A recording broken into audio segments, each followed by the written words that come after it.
Dans cette vidéo, je vais aborder la base documentaire dans une équipe Teams.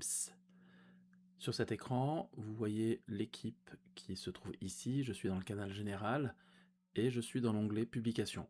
Pour accéder à la base documentaire de cette équipe, il me faut aller dans le dossier qui s'appelle Partager, dans l'onglet qui s'intitule Partager. Vous avez déjà une petite arborescence, un dossier formation. Si vous souhaitez créer un nouveau dossier, vous pouvez cliquer sur le bouton Créer ou Charger. Et là, vous avez la possibilité donc de créer un dossier, mais aussi créer directement un ensemble de documents, Word, Excel, PowerPoint, etc.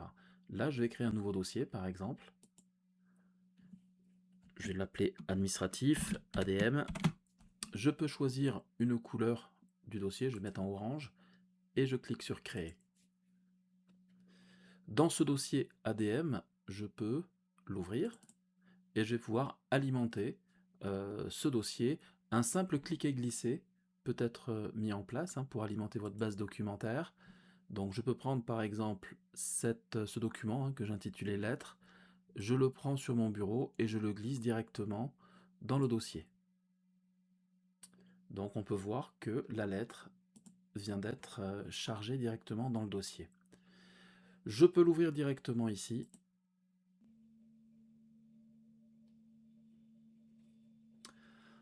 On me demande de choisir le compte avec lequel je souhaite ouvrir le document.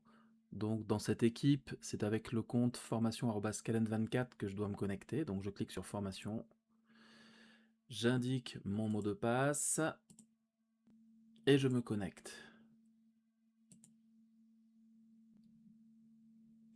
Le document s'ouvre dans mon navigateur web et là je vais pouvoir faire quelques modifications.